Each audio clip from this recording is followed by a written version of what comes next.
Good morning friends, मैं Nitish Kumar GS magic के इस यूट्यूब चैनल पे मैं आपका स्वागत करता हूं। आज हम लोग जो पढ़ेंगे लोकसभा के संदर्भ में बात करेंगे। लोकसभा का एक एक क्वेश्चंस, एक एक टॉपिक हम लोग बारीकी से समझेंगे। तो चलिए समझने का प्रयास करते हैं। फर्स्ट ऑफ ऑल अगर बात किया जाए कि संसद की, आपको पता होगा कि संसद तीन अंक का जो मिलकर निर्माण होता है वो संसद का होता है। पहला राष्ट्रपति, दूसरा राज्यसभा, तीसरा लोकसभा। तो कई बार तो यही क्वेश्चन आ जाता है कि संसद के कौन कौन से अंग होते हैं। तो तीन होते हैं, राष्ट्रपति, राज्यसभा, लोकसभा। क्लियर। अब बात करेंगे संसद का निर्माण होता है अनुच्छेद 79 के तहत। संसद का निर्माण अनुच्छेद 79 के तहत। अगर नहीं याद रहेगा तो एक वर्ड याद रखेंगे, सरला। कंफ्यूजन होगा तो सरला में क्या है, संसद 79, र से राज्यसभा 80, लोकसभा 81। तो आपको आसानी से याद रहेगा कि सरला संसद 79 अनुच्छेद के तहत, राज्यसभा 80 और लोकसभा 81। तो ये आप समझ गए होंगे। तो और राष्ट्रपति का पद अनुच्छेद 52। तो ये पॉइंट आपका क्लियर हो गया। आगे बात करेंगे, अगर एज अकॉर्डिंग देख लिया जाए तो लोकसभा के लिए 25 साल, राज्यसभा के लिए 30 साल और राष्ट्रपति के लिए 35 साल। तो ये 3 पॉइंट आप समझ गए। फिर अगर तो ये तो बार की थी, यही बारी बारी से आज हम लोग लोकसभा का ये टॉपिक उठाए हैं। तो लोकसभा को समझेंगे, फिर अगले दिन राज्यसभा को देखेंगे, फिर राष्ट्रपति को समझेंगे। तो ये लोकसभा एक बड़ा टॉपिक है, इसको और इम्पोर्टेंट भी माना जाता है, इसको हम लोग अच्छे से समझेंगे। तो चलिए इसकी संरचना को थोड़ा समझते हैं। इसकी संरचना क्या है, हालांकि इसका पिछले वीडियो में मैंने डिस्कस करा था, बट फिर एक बार मैं आपका रिकॉल करवा देता हूं। अगर बात किया जाए लोकसभा के संदर्भ में तो देख लीजिए कि लोकसभा को हम लोग अन्य नामों से भी जानते हैं। जैसे लोकसभा को निम्न सदन कहा जाता है, जनता का सदन कहा जाता है, या लोगों का सदन कहा जाता है, या आम चुनाव जो पहले हुआ करता था, ये आम चुनाव के भी नाम से, आम दैट मीन्स कॉमन पीपल, जनता, और इसे इंग्लिश में बात करेंगे हाउस ऑफ द पीपल के भी नाम से जानते हैं। तो कहने का मतलब क्या है, इसे निम्न सदन या जनता का सदन इसीलिए कहा जाता है क्योंकि इसमें जो है प्रत्यक्ष माध्यम से हम लोग इन्हें चुनकर प्रत्यक्ष माध्यम से वोट देकर इन्हें भेजते हैं। तो आई होप ये आप समझ गए होंगे। इसके बारे में और भी आगे हम डिस्कस करेंगे। तो हम बात कर रहे थे संरचना का, संरचना को देख लेते हैं। संरचना की अगर बात करेंगे तो मैंने बताया था कि इसका जो अधिकतम सीट होता है लोकसभा का, इसका है 552, 552 अधिकतम सीट हो गया, 552। नेक्स्ट अगर बात करेंगे वर्तमान में, लेकिन है 545। अधिकतम सीट कितना हो सकता है, 552, जबकि वर्तमान में कितना है तो 545। ध्यान रखना है। अब बात करेंगे कि 552 अधिकतम है, वर्तमान में 545 है, लेकिन राज्य के माध्यम से जिसे हम लोग निर्वाचन प्रत्यक्ष माध्यम से निर्वाचित कर भेजते हैं, तो ये 530 हो जाएगा। कितना हो जाएगा, जो अन्य राज्य, यूटी को मैंने ऐड नहीं किया है, सिर्फ राज्य से 530। तो कई बार आपसे क्वेश्चन पूछ लिए जाएंगे कि लोकसभा में राज्यों के द्वारा कितने मेंबर को भेजे जा सकते हैं, तो 530, या कितने भेजते हैं तो 530। ये आप समझ गए। अब यूटी के लिए जगह दिया गया है, ये 20 सीट दिया गया है केंद्र शासित प्रदेश को, लेकिन ये 20 में से क्या होता है कि 13 ही जा पाते हैं, 7 नहीं जा पाते हैं, 7 नहीं। ये 7 इसलिए नहीं जा पाता है क्योंकि आपको पता होगा पीओके, पाकिस्तान ऑक्युपाइड कश्मीर, जो पीओके है जिसकी राजधानी मुजफ्फराबाद है, वो हम भारत के लोग कहते हैं गुलाम कश्मीर, क्योंकि पाकिस्तान के वो अधीन में है और पाकिस्तान उसे कहता है आजाद कश्मीर। तो ये आप समझ गए। तो उसी के लिए 7 सीट था जो कि पाकिस्तान के अधिकृत में है, इस वजह से इस पीओ के लिए 7। जब कभी इन फ्यूचर अगर वो भारत में शामिल होगा तो उसे यूटी में जगह दिया जाएगा, दैट मीन्स केंद्र शासित प्रदेश में, और उसके लिए सीट की संख्या 7 निर्धारण की गई है। ये आप समझ गए होंगे। तो 530 जाता है राज्य के माध्यम से, इसमें 20 है राज्य यूटी के लिए, लेकिन जा पाता है 13 ही, 7 नहीं जा पाता क्योंकि पीओके का ये जो सीट है। और दो के बारे में मैंने आपको बताया था कि 2 आंग्ल भारतीय एंग्लो इंडियन जाते हैं, ये राष्ट्रपति के द्वारा मनोनयन किया जाता है, मंत्रिपरिषद के सलाह से राष्ट्रपति करते हैं अनुच्छेद 331 के तहत। तो ध्यान रखेंगे, कई बार ये आर्टिकल पूछे जाएंगे आपसे कि 2 सदस्यों को मनोनयन करते हैं राष्ट्रपति, ये किस अनुच्छेद के तहत? 331 के तहत। और मैंने बताया था कि एंग्लो इंडिया का जो डेफिनेशन है अनुच्छेद 366 में, अनुच्छेद 366 में वर्णित है। और मैंने बताया था कि एंग्लो इंडिया उसे कहते हैं कि जब ब्रिटिश हमारे भारत में काफी लंबे टाइम तक रहे और उन्होंने विवाह भारतीय स्त्रियों से कर ली, और जो भारतीय स्त्रियों से जो संतान उत्पन्न हुए और भारतीय आजाद होने के बाद भी वो यहीं रह गए, तो वैसे संतान जिनकी पिता जो है ब्रिटिश रहे थे, उन्हें एंग्लो इंडिया कहा जाता है भारत में। तो ये आप समझ गए होंगे। यही डिफाइन जो किया गया हमारे कॉन्स्टिट्यूशन में अनुच्छेद 366 के तहत, जबकि राष्ट्रपति मनोनयन करते हैं अनुच्छेद 331 के तहत। ध्यान रखेंगे, ये मनोनयन तब किया जाता है जब ये 543 में ही जो अगर राज्य और यूटी मिलाकर 543 का चुनाव किया जाता है, निर्वाचन होता है, तो जब ये 543 में नहीं आ पाते हैं तब राष्ट्रपति अपने अकॉर्डिंग मंत्रिपरिषद के सलाह से अनुच्छेद 331 के तहत जो है एंग्लो इंडियन की नियुक्ति करते हैं, मनोनयन करते हैं। तो ये आप समझ गए होंगे। अब क्या है कि ये जो सीट निर्धारण किया गया है, ध्यान रखेंगे, ये जो सीट अन्य राज्यों को आगे हम आपको बताएंगे भी कि विभिन्न राज्यों को सीट का बंटवारा किया गया है। यह 1971 के on the basis of population, जनसंख्या के आधार पर। और ध्यान रखेंगे कि 84वां संविधान संशोधन 84 अमेंडमेंट लाया गया था 2001 में, और 2026 तक इस लोकसभा या राज्यसभा के सीटों में कोई चेंजिंग नहीं होगा। तो कई बार पूछता है कि लोकसभा का सीट कब तक अपरिवर्तित रहेगा, तो 2026 के तहत, दैट मीन्स 2026 तक कोई चेंजिंग नहीं किया जा सकता है लोकसभा या राज्यसभा के सीटों में। और ये कौन संविधान संशोधन? 84वां संविधान संशोधन लाया गया था कब? 2001 में। ये आप समझ गए होंगे। तो आगे बात करते हैं। अब बात करेंगे कि ये जो अब प्रेजेंट में हम लोग लोकसभा या फिर आगे आपको बताएंगे राज्यसभा, तो राज्यसभा एक्चुअली बाद में आया। तो ये आपसे पूछा जाएगा कि लोकसभा का गठन कब हुआ था, तो ये हुआ था 17 अप्रैल 1952 में। तो ध्यान रखेंगे 17 3 से 51 होता है, दैट मीन्स 52। जो आम चुनाव, ये आपका जो इसका जो गठन किया गया था, लोकसभा का गठन कब किया गया था, तो 17 अप्रैल 1952 को गठन किया गया था, और प्रथम बैठक हुआ था 13 मई 1952 को। तो याद रखना है, दोनों में 52 है। गठन कब हुआ? पहली बार 17 अप्रैल को, और 13 मई को इसका प्रथम मीटिंग हुआ, प्रथम बैठक हुआ। तो ये ध्यान रखेंगे, कई बार पूछ लिया जाता है कि प्रथम लोकसभा का गठन कब हुआ, तो 17 मई 1952 को, और प्रथम मीटिंग कब हुई, तो ध्यान रखिएगा 13 मई 1952 को। तो ये क्लियर हो गया होगा। अब बात करेंगे कि इसका सदस्य का जो चयन होता है किस माध्यम से होता है। तो चलिए इसको समझ लेते हैं। तो जो सदस्यों का जो चयन होता है, इसका प्रत्यक्ष रूप में होता है। जी हाँ, प्रत्यक्ष, एक डायरेक्ट, इनडायरेक्ट। प्रत्यक्ष दैट मीन्स हम लोग खुद जनता जाकर करके उनको वोट देता है, मत देकर उसे भेजा जाता है, तो ये हो गया डायरेक्ट, ये प्रत्यक्ष रूप में। तो ये आप समझ गए प्रत्यक्ष रूप में। आगे बात करेंगे कि सार्वभौम मताधिकार।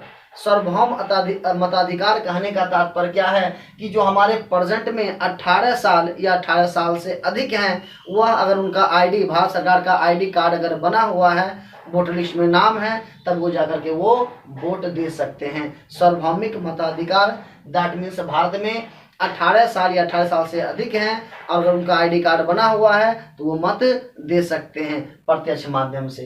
तो ये आप समझ गए। ध्यान रखेंगे यहाँ पे क्या, कई बार ये क्वेश्चन पूछे दिए जाते हैं। पहले क्या था, जो वोट देने का अधिकार था वो 21 साल था, लेकिन 61वां संविधान संशोधन 1989 में यह 18 वर्ष कर दिया गया। तो ध्यान रखेंगे, कई बार पूछता है कि कौन संविधान संशोधन के तहत 21 वर्ष से घटाकर 18 वर्ष कर दिया गया उम्र वोट देने का या मत देने का। तो 61वां संविधान संशोधन 1989 को 18 वर्ष कर दिया गया। तो ये ध्यान रखेंगे। अब आगे बात करेंगे तो पहला मैंने बताया था कि प्रत्यक्ष माध्यम से, सेकंड मैंने बताया सार्वभौम मताधिकार। सार्वभौम मताधिकार मतलब मैंने समझा दिया था कि 18 या 18 से अधिक 18 साल के हो चुके हैं या 18 साल से अधिक की उम्र के हैं, अगर आईडी कार्ड बना हुआ तो आप वोट दे सकते हैं। थर्ड पॉइंट बात करेंगे तो क्या है, first past the post system. अब ये first past the post system क्या है समझ लेंगे। हमारे भारत में दो तरह की जो चुनाव पद्धति होती है, दो प्रकार की होती है। पहला तो ये हो गया first past the post system. अब ये क्या होता है, दैट मीन्स का हिंदी आप समझ सकते हैं, अग्रता ही विजेता है। अगर मान लेते हैं ए बी सी, ए ने लाया 50 मत, बी ने लाया 60 मत और सी ने लाया 70 मत, तो ये जो हो गया अग्रता ही विजेता है। तो सबसे आगे कौन है, सी है, तो सी आपका विजेता हो गया। तो ये आप समझ गए, ये हो गया first past the post system, that means अग्रता ही विजेता है, ये आप समझ गए। लेकिन एक और होता है जिसका जो राष्ट्रपति वगैरह का चुनाव होता है, ये एकल संक्रमणीय पद्धति या एकल अनुपातिक पद्धति, ये दोनों आपको मिल जाएगा वर्ड। तो इस पद्धति से होता है। इस पद्धति में क्या है कि मत के साथ साथ में प्राथमिकता, दैट मीन्स एक प्राथमिकता भी देना होता है कि आप किसे राष्ट्रपति के रूप में देना चाहते हैं, देखना चाहते हैं। तो यहाँ पे एक रेशियो भी आपको देना होता है कि अगर समझ लीजिए, अगर मान लेते हैं कि ABC खड़ा हुआ, ABC ये खड़ा हुआ, अगर मान लीजिए राष्ट्रपति हैं, अगर राष्ट्रपति को अगर आप मत देते हैं, तो मान लीजिए आपने मत दिया इस बी को आपने मत दे दिया, लेकिन आपके पास ये भी ऑप्शन दिया जाता है अनुपातिक। दैट मीन्स कहने का मतलब अगर बी के बाद आप कौन देखना पसंद करते हैं तब आप इसको दिया, अगर इसके बाद किसको पसंद करते हैं तब इसके। तो वोट के साथ साथ में एक मत का भी दैट मीन्स एक अनुपातिक होता है, इसीलिए इसका नाम रखा गया है एकल संक्रमणीय अनुपातिक। तो आई होप ये भी आप समझ गए होंगे। तो राष्ट्रपति वगैरह का जो चुनाव होता है ये एकल संक्रमणीय अनुपातिक के माध्यम से ही होता है, आप ये चीज समझ गए होंगे। अब बात करेंगे योग्यता के आधार पर। फर्स्ट ऑफ ऑल वह भारत का नागरिक होना चाहिए। भारत में किसी भी चीज के लिए अगर गवर्नमेंट जॉब चाहिए या फिर आप राजनीति में उतरना चाहते हैं तो फर्स्ट ऑफ ऑल क्या है कि भारत के नागरिक होना चाहिए, ये होना चाहिए। उसके बाद 25 वर्ष का पूरा कर लिया हो, क्योंकि लोकसभा के लिए मैंने बताया न्यूनतम एज ही 25 है और प्रधानमंत्री भी 25 उम्र में ही बनते हैं। तो दैट मीन्स लोकसभा के मेंबर ही रहते हैं तो वो प्रधानमंत्री बन सकते हैं। इसीलिए प्रधानमंत्री का भी उम्र 25 और लोकसभा के लिए भी उम्र 25, ये भी आप समझ गए होंगे। लाभ के पद पर ना हो, लाभ के पद पर कहने का तात्पर्य होता है कोई गवर्नमेंट जॉब में वो आप ना हो, तो ये आप समझ गए। लाभ के पद पर दैट मीन्स कोई गवर्नमेंट के पद पर कोई नहीं हो, गवर्नमेंट का पद जो है माना जाता है लाभ का पद। फोर्थ वन बात करेंगे, आप मानसिक रूप से आप समझ सकते हैं, मानसिक रूप से आप दैट मीन्स अस्वस्थ ना हो, स्वस्थ होना चाहिए, तो ये आप समझ गए होंगे। आगे बात करेंगे कार्यकाल इनका क्या होता है। जितने अगर पूछा जाए कि लोकसभा का कार्यकाल क्या होता है, अगर साधारणतः देखा जाए तो लोकसभा का कार्यकाल होता है 5 वर्षों का। लोकसभा कार्यकाल कितने वर्षों का, 5 वर्षों का। लेकिन क्या होता है, यह साधारणतः 5 वर्षों का होता है, लेकिन जो बहुमत अगर प्रधानमंत्री हैं, अगर क्योंकि लोकसभा का जो बहुमत दल का नेता है वही प्रधानमंत्री बनता है, अगर उनके पास बहुमत खत्म हो जाता है तो प्रधानमंत्री के सलाह पर राष्ट्रपति अनुच्छेद 85 के तहत जो है लोकसभा का विघटन कर सकता है। तो कई बार आपसे पूछा है कि लोकसभा का विघटन किस आर्टिकल के तहत किया जाता है, आर्टिकल 85 के तहत लोकसभा का विघटन कौन कर सकता है, राष्ट्रपति, लेकिन प्रधानमंत्री के सलाह पर। ये भी क्लियर हो गया होगा।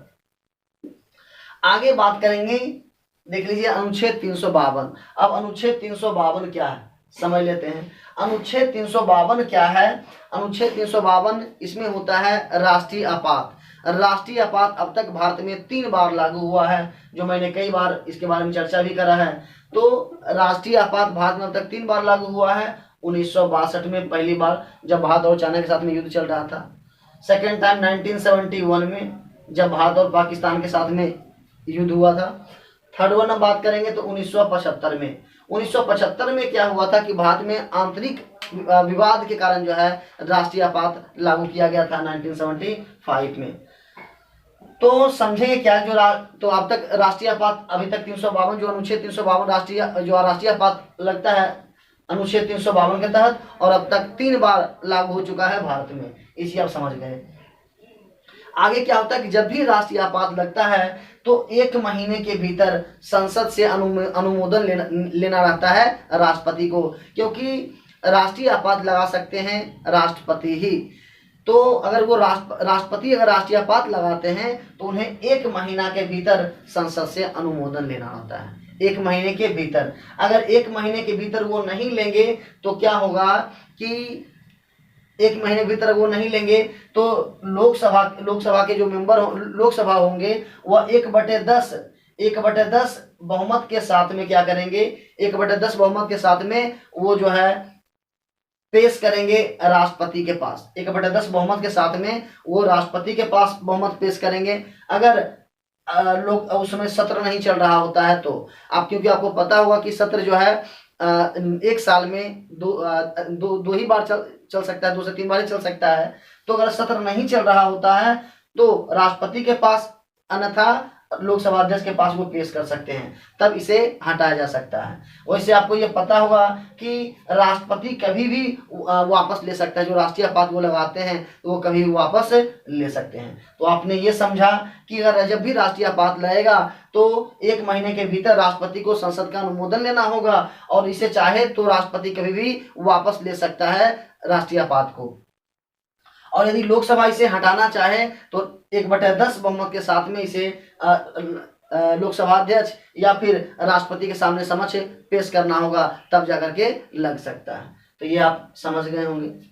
अब बात करें क्या था कि 42 अमेंडमेंट, जिसे लघु संविधान संशोधन भी कहा जाता है, 42वां संविधान संशोधन को, तो क्या था कि 42वां संविधान संशोधन 1976 में, जो 33 बार जो राष्ट्रीय आपात का लागू हुआ था 1975 में, उसके 1 साल बाद 1976 में क्या हुआ था कि इंदिरा गांधी प्रधानमंत्री थी।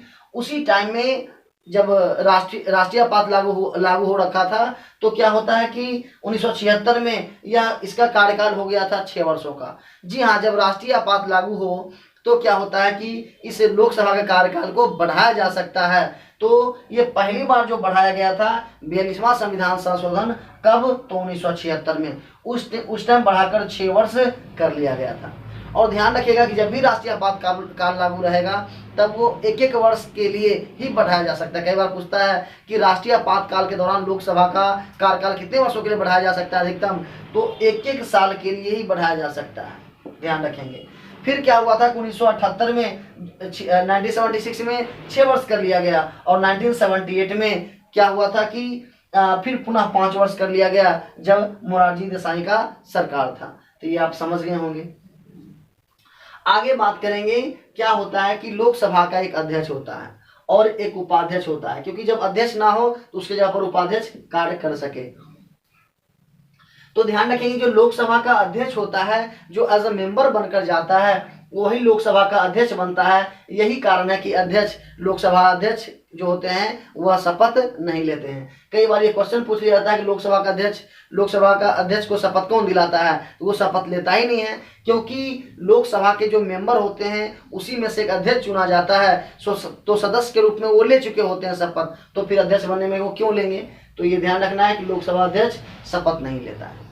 और इसका एक उपाध्यक्ष होता है। अगर त्यागपत्र की बात आएगी तो अध्यक्ष देगा उपाध्यक्ष को और उपाध्यक्ष देगा अध्यक्ष को। तो ये बात आपको समझ जाना है। आगे बात करते हैं। आगे अगर बात करेंगे तो एक बिल है धन विधेयक। ये धन विधेयक क्या है समझ लेंगे थोड़ा सा, ऐसे हम आगे इसके बारे में डिस्कस करेंगे। धन विधेयक क्या है, एक बिल होता है जो टैक्सेस से संबंधित होते हैं। तो ये क्या होता है कि ये धन विधेयक अनुच्छेद 110 में वर्णित है। जो धन विधेयक है, मनी बिल, धन विधेयक अनुच्छेद 110 में वर्णित है। कई बार आपसे पूछेगा कि धन विधेयक किस अनुच्छेद में है, 110 में। और ये धन विधेयक को केवल लोकसभा में ही पेश किया जा सकता है। अब ये पूछेंगे सर ये धन विधेयक को कि लोकसभा में क्यों पेश किया जा सकता है, क्योंकि मैंने पहले बता दिया कि धन विधेयक यह टैक्सेस से संबंधित है, और टैक्स का जो पैसा, पब्लिक का जो पैसा रहता है वह जो है वह उसका देखरेख में कौन कर सकता है, लोकसभा ही कर सकता है। क्योंकि लोकसभा जिसे जनता का सदन कहा जाता है, जनता का सदन इसीलिए कहा जाता है क्योंकि उसे हम निर्वाचित करके भेजते हैं। तो फर्स्ट ऑफ ऑल केयर कौन कर सकता है, तो लोकसभा ही कर सकता है। तो ध्यान रखेंगे धन विधेयक और वो जनता के पैसा का जो केयर कर सकता है वो लोकसभा ही करेगा, क्योंकि उसे निर्वाचित करके जनता ही भेजती है। तो ध्यान रखिएगा धन विधेयक अनुच्छेद 110 में है। कई बार ये क्या होता है कि ये धन विधेयक पूर्ण बहुमत जो मिला रहता है लोकसभा को ही मिला हुआ रहता है, और ये धन विधेयक राज्यसभा में भी जाता है, लेकिन उसके पास कुछ पावर है नहीं। उन्हें 14 दिन का टाइम दिया जाता है कि 14 दिन में आप देख लीजिए, पारित कर दीजिए। अगर नहीं भी आप पारित कीजिएगा तो 14 दिन के बाद वो स्वतः पारित माना जाता है। बस उसे जानकारी के लिए, फॉर्मेलिटी के लिए राज्यसभा दिया जाता है। तो ध्यान रखिएगा धन विधेयक जो है अनुच्छेद 110 में है, और यह लोकसभा में ही पेश किया जाता है।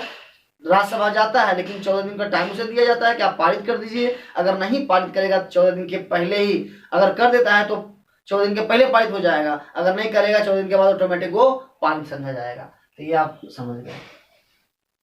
तो धन विधेयक अनुच्छेद 110 में हो गया, लेकिन राज्यसभा में धन विधेयक नहीं पारित किया जा सकता है। यह अनुच्छेद आप ध्यान रखेंगे कि किस अनुच्छेद के तहत धन विधेयक को राज्यसभा में नहीं पारित किया जा सकता है, तो अनुच्छेद 109। ये भी आप समझ गए होंगे। अब बात करेंगे संयुक्त अधिवेशन के बारे में। जी हाँ, इंपॉर्टेंट है। तो संयुक्त अधिवेशन के बारे में बात करेंगे। ये संयुक्त अधिवेशन अनुच्छेद 108 में है। अब संयुक्त अधिवेशन है क्या, उसको भी समझ लेते हैं। संयुक्त अधिवेशन क्या होता है कि लोकसभा और राज्यसभा, कोई लोकसभा किसी चीज पर वो बिल बनाया और वो राज्यसभा पारित उसे नहीं कर रहा है, और 6 या 6 माह से अधिक हो जाता है, तो वो क्या होगा, दोनों में मतभेद तो पैदा हो ही जाता है कि लोकसभा पारित कर दिया, राज्यसभा नहीं कर रहा है, या फिर राज्यसभा पारित कर दिया, लोकसभा पारित नहीं कर रहा है।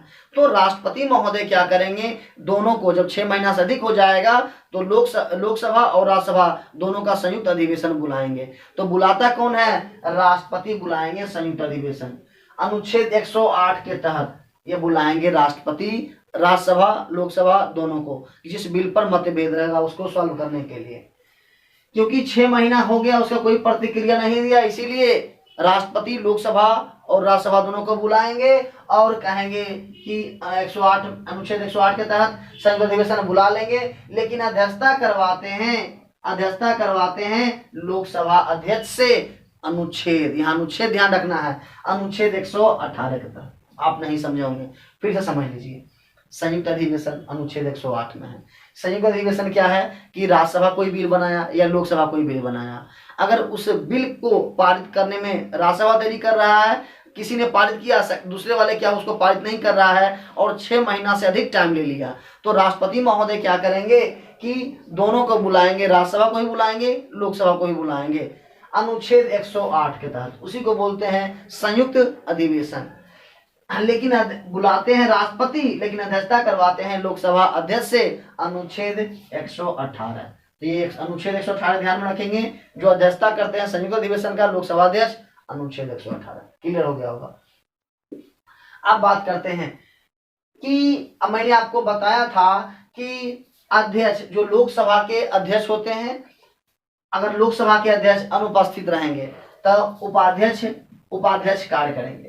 अगर लोकसभा अध्यक्ष अब्सेंट रहते हैं तो उपाध्यक्ष कार्य करते हैं। अगर दोनों अब्सेंट रहेगा, अध्यक्ष भी अब्सेंट रहेगा, उपाध्यक्ष भी अब्सेंट रहेगा, दोनों के अब्सेंट रहने पर राष्ट्रपति महोदय एक व्यक्ति को मनोनयन करते हैं, उसी को बोलते हैं प्रोटेम स्पीकर। इस बार भी राष्ट्रपति महोदय ने एक, उनका कुछ नाम है ध्यान में नहीं आ रहा, देख लीजिएगा।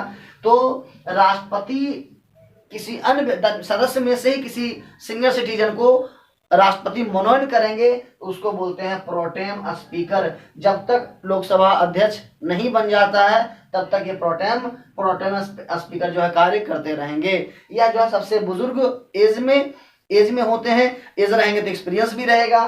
तो एक्सपीरियंस पर्सन जो होते हैं, या फिर कह सकते हैं सबसे उम्रदराज कह सकते हैं, प्रोटेम स्पीकर ये राष्ट्रपति महोदय मनोनयन करते हैं। तो ये ध्यान रखेंगे।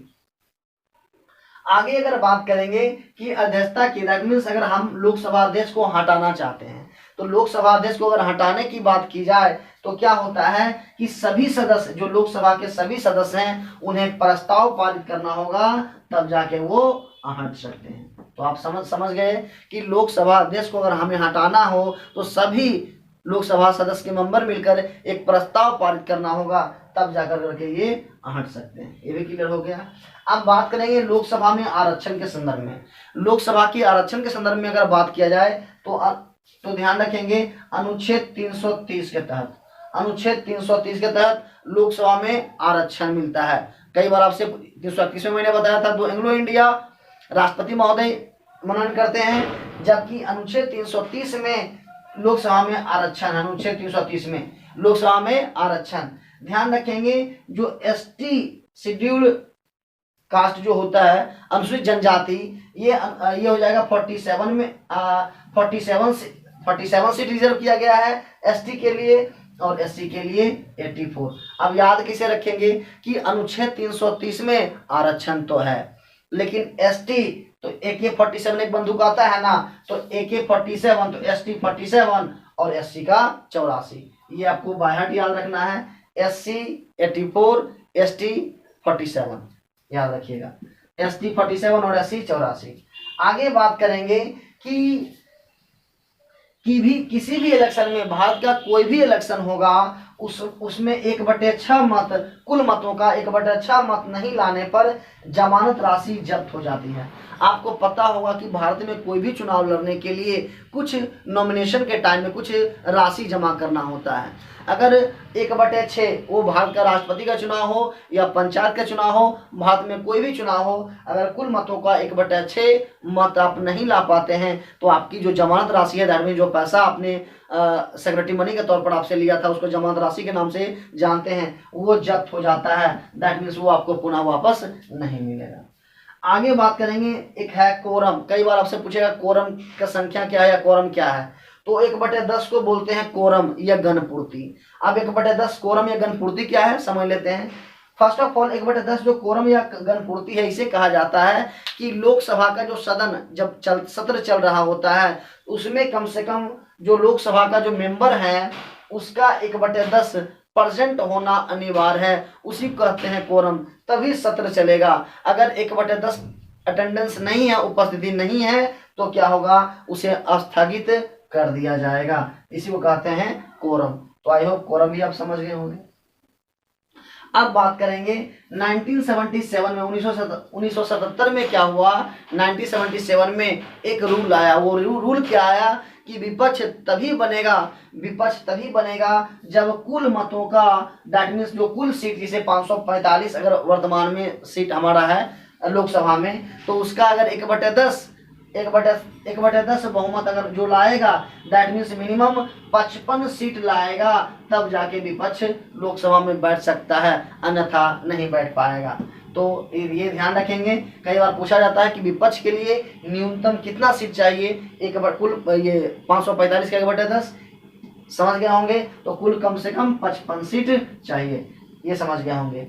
अगर बात करेंगे संसद में कि जो सांसद हैं, जो संसद के मेंबर बन चुके हैं, वो क्या होगा कि 60 दिन, दैट मीन्स 2 महीना, 60 दिन बिना इंफॉर्मेशन दिए, बिना सूचना दिए अगर अनुपस्थित रहते हैं, उनकी सदस्यता रद्द मानी जाती है। तो ध्यान रखेंगे। कई बार आपसे पूछेगा कि कितना दिन तक अगर जो संसद के मेंबर हैं वो बिना सूचना दिए अगर अनुपस्थित रहते हैं, उसकी सदस्यता रद्द की जा सकती है। तो 60 दिन, 2 महीना, 30 दूना 60 दिन, ये भी क्लियर हो गया होगा।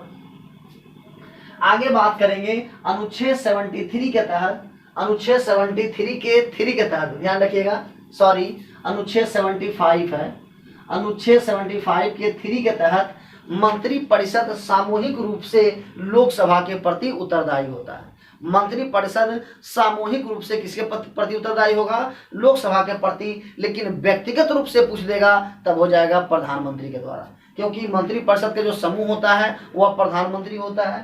तो ये ध्यान रखेंगे कि अनुच्छेद 75 के 3 के तहत मंत्रिपरिषद सामूहिक रूप से किसके प्रति उत्तरदायी होते हैं, तो लोकसभा के प्रति, लेकिन व्यक्तिगत पूछे तो प्रधानमंत्री। ये भी क्लियर हो गया होगा। आगे अगर बात करेंगे कि लोकसभा में अगर कभी होता है कि अविश्वास प्रस्ताव लाया जाता है। अविश्वास प्रस्ताव कहने का मतलब होता है, अगर मान लेते हैं मंत्रिपरिषद का अध्यक्ष प्रधानमंत्री होता है, मंत्रिपरिषद का जो अध्यक्ष होता है वो प्रधानमंत्री होता है, तो वो प्रधानमंत्री अपना बहुमत नहीं ला पाता है, तो उस पर अगर कोई प्रस्ताव पारित कर दिया जाए, उसके पास बहुमत नहीं आता है, तो उसे जो बहुमत साबित करने का मौका मिलेगा वो लोकसभा में। तो ध्यान रखेंगे, बहुमत या तो दिखाना हो या अविश्वास प्रस्ताव लाना हो, या जो है लोकसभा में ही पेश किया जा सकता है। तो ये ध्यान रखेंगे, जिस तरह से धन विधेयक को लोकसभा में, उसी प्रकार विश्वास प्रस्ताव भी लोकसभा में और बहुमत भी लोकसभा में। ये चीज आप समझ गए होंगे। जब हम लोग लोकसभा पढ़ रहे हैं तो थोड़ा सा ये भी जान लेंगे कि प्रथम जो लोकसभा के अध्यक्ष थे वो जीवी मावलंकर हैं। जीवी मावलंकर के बारे में काफी ये बहुत बड़ा नाम है, इनके बारे में फिर कभी चर्चा करूंगा। अभी आप ये जान लो कि जीवी मावलंकर, गणेश वासुदेव मावलंकर लोकसभा के प्रथम अध्यक्ष, और इसके पहले वो प्रथम प्रोटेम स्पीकर भी थे। तो पहले प्रोटेम स्पीकर थे, तब जाकर के वो लोकसभा के अध्यक्ष बने थे। एक बात और क्या ध्यान रखना है कि जीवी मावलंकर ही ऐसे प्रथम लोकसभा अध्यक्ष थे जिन पर प्रस्ताव पारित किया गया था इन्हें हटाने के लिए। प्रस्ताव पारित किया गया था इन्हें हटाने के लिए जीवी मावलंकर पर। जी हाँ, इन्हें प्रस्ताव पारित किया था हटाने के लिए, लेकिन बाद में पारित नहीं हो पाया था। तो ये ध्यान रखेंगे कि वो कौन से लोकसभा अध्यक्ष हैं जिनको हटाने के लिए पहला प्रस्ताव पारित किया गया था। तो जीवी मावलंकर, गणेश वासुदेव मावलंकर, लेकिन बाद में पारित नहीं हुआ था। आगे बात करेंगे क्या था कि इनका ये जो जीवी मावलंकर हैं प्रथम लोकसभा के अध्यक्ष ही हैं जिनका जो है इनके कार्यकाल के दौरान ही मृत्यु हुआ है। दूसरा एक और व्यक्ति हैं बाल योगी। ये ध्यान रखेंगे कि उनके कार्यकाल के दौरान किस लोकसभा अध्यक्ष का मृत्यु हुआ था। तो पहले थे जीवी मावलंकर और दूसरे थे कृष्ण बाल योगी। तो ध्यान रखेंगे, कृष्ण बाल योगी पूरा नाम है। अब थोड़ा सा टर्म में अगर बात कर लेंगे, हालांकि इसके बारे में संविधान सभा में हम चर्चा करेंगे, बट जान लीजिए थोड़ा सा नॉलेजेबल बात है। जो पहला जो चुनाव हुआ था वो 51-52 के बीच में आप चुनाव हुआ था, वो 489 पर हुआ था। कितना पर? 489 पर चुनाव हुआ था। उसमें 364 जो सीट लाई थी वो कांग्रेस लाई थी। और ताजुब की बात आपको ये है कि जो संविधान के जनक माने जाते हैं भीमराव अंबेडकर, वो नहीं जीत पाए थे, वो हार गए थे। एक और व्यक्ति हैं जेवी कृपलानी। जी हाँ, जो आप जानते हैं जेवी कृपलानी, जो भारतीय आजादी के समय में कांग्रेस का अध्यक्ष रहे थे, जेवी कृपलानी। तो ये दोनों व्यक्ति चुनाव में हार गए थे, ये ध्यान रखिएगा। अब आगे बात आते हैं कि 91 अमेंडमेंट, 51वां संविधान संशोधन के तहत 2003 में क्या हुआ कि कुल सदस्य, जो लोकसभा में कुल सदस्य होंगे उसके 15% ही मंत्री बन सकते हैं। ये लोकसभा में बात करेंगे तो कुल मंत्री परिषद का मात्र 15% ही मंत्री बन सकते हैं। यह किस अमेंडमेंट के तहत? 91 अमेंडमेंट के तहत। कब? 2003। तो ये आप समझ गए होंगे। अब लास्ट आपका टॉपिक क्या है कि लोकसभा राज्यसभा का आपको सीट नहीं पता होता है। आज ये वीडियो काफी बड़ा हो जाएगा, इस वजह से थोड़ा सा आपको मैंने एक थोड़ा सा 10 रखा है, अदरवाइज जो भी बचा हुआ आपका अगले वीडियो में मिल जाएगा, लोकसभा राज्यसभा मिलाकर। तो चलिए बिना देर किए हुए समझते हैं इसको। तो आपसे पूछता है कि बिहार में लोकसभा का सीट कितना है, राज्यसभा का सीट कितना है। तो हमने यहाँ पे लिखा है लोकसभा, दैट मीन्स लोकसभा, और आगे में आपको मिल जाएगा राज्यसभा। तो बिहार में लोकसभा की बात करेगा, देख लीजिए बिहार में लोकसभा का सीट है 40। अब कॉमन सेंस की बात है, बिहार में लगभग 40 साल तक लोग जो है गवर्नमेंट जॉब का इंतजार करते हैं। तो बिहार में लोकसभा सीट कितना? 40। अगर बात करेंगे राज्यसभा का तो ध्यान रखेंगे, लॉजिकल है याद करने का कि बिहार में क्या होता है, कम उम्र में लड़कियों की शादी हो जाती है ताकि वो गरीब परिवार से बिलोंग करते हैं, शादी कर दिए जाते हैं गर्ल्स लोग को, और जो ये सोचते हैं माता पिता कि हमें उनसे छुटकारा मिल गया। तो बिहार में 40 हो जाएगा, राज्यसभा हो जाएगा 16। तो आपको याद रहेगा कि बिहार में कितना लोकसभा जी? तो 40, क्योंकि 40 वर्ष तक हम लोग जॉब का इंतजार करते हैं और कम उम्र में विवाह कर दी जाती है गर्ल्स लोग का। तो ये ध्यान रखेंगे 40 और 16। अब बात करेंगे पश्चिम बंगाल का, तो बौसे बंगाल, बौसे 42, 40-42 हमारे बगल में, इसका इससे भी प्रभावित है, और राज्यसभा में भी 16। तो ध्यान रखना है कि बिहार में 40 लोकसभा का और राज्यसभा का 16, और पश्चिम बंगाल में 42, और वो तो 16 सेम है ही। तो बिहार बंगाल आपको याद रहेगा। ध्यान रखना है कि सबसे ज्यादा अगर लोकसभा या राज्यसभा की बात करेंगे तो उत्तर प्रदेश का सीट है। तो यूपी में कितना जी 80 और 31 है राज्यसभा में, क्योंकि भारत में सबसे ज्यादा जनसंख्या अगर बात करेंगे तो यूपी का है। और ये जो काउंटिंग किया जाता है 1971 1971 के अकॉर्डिंग जो पॉपुलेशन है उसके आधार पर यह सीट तय की गई है। तो यूपी में कुल सीट जो है लोकसभा का 80 और राज्यसभा का 31। तो ये आपको याद रहेगा। तो 3 आपको याद हो गया। क्या याद हो गया जी? बिहार में अगर बात करेगा तो 40 लोकसभा का, राज्यसभा का 16, बंगाल में 42 और राज्यसभा में 16 ही था। अब बात करेंगे यूपी में, तो यूपी में सबसे ज्यादा है जी लोकसभा का कितना जी 80 और राज्यसभा का 31। ये भी क्लियर हो गया। अब बात करेंगे गुजरात का। आप समझेंगे क्या, एक मेरा फ्रेंड था उससे मैंने बात करा था कि 26/11 का जो घटना हुआ है, मैंने बोला महाराष्ट्र में हुआ, वो बोल रहा है गुजरात में हुआ। मैंने बोला था 26/11 जो घटना हुआ वो महाराष्ट्र में हुआ, वो कह रहा है गुजरात में हुआ। हमने बोला भैया तुम ही महान। तो देख लो, तो गुजरात में जो 26/11 की घटना हुआ, तो बस एक तरीका याद करने का, तो गुजरात में 26/11 दैट मीन्स 26 लोकसभा और 11 राज्यसभा। ये भी क्लियर हो गया। अब बात करेंगे दिल्ली का। तो दिल्ली में क्या है? दिल्ली में 7 है जी। दिल्ली में सबका साथ देता है क्योंकि दिल्ली भारत की राजधानी है। दिल्ली सबका साथ दिया और तो 7 हो जाएगा लोकसभा और राज्यसभा 3। ये भी आपका क्लियर हो गया होगा। अब बात करेंगे यहाँ पे आंध्र प्रदेश का और राजस्थान का। तो ध्यान से क्या देखेंगे कि आंध्र प्रदेश अंधा आदमी का काफी प्रोग्रेस जल्दी से करता है, तो 5 का स्क्वायर 25। तो आंध्र प्रदेश की बात करेगा 25 और राजस्थान, राज खुद बोल रहा है राजा, तो ये भी 5 का स्क्वायर 25। तो ये भी आपको याद रहेगा। अब राजस्थान, तो भैया राजा हो तो बस करो 10, तो राजस्थान 10। और आंध्र प्रदेश, आंध्र में जी एक एक पैर दैट मीन्स 11, एक एक पैर 11 यहाँ से याद रहेगा। तो आंध्र प्रदेश हो जाएगा 25 लोकसभा और राजस्थान में भी हो जाएगा 25, लेकिन राज्यसभा की बात कर देगा तो राजस्थान हो जाएगा 10 और आंध्र प्रदेश हो जाएगा 11। तो आई होप ये याद हो गया होगा। अब बात करेंगे झारखंड का। तो हमारा पड़ोसी है जी, तो झारखंड है 14 और ये हो जाएगा 6। झारखंड 14 और ये हो जाएगा राज्यसभा 6। ये क्लियर हो गया। तो आई होप आपको काफी अच्छा लगा होगा ये वीडियो। 1-2 बार रिकॉल करके देखेंगे, यहाँ से काफी सारा ऑब्जेक्टिव क्वेश्चंस आपको मिल जाएंगे देखने के लिए। ठीक है, अच्छा लगा हो तो कमेंट करें, शेयर करें। Thank you.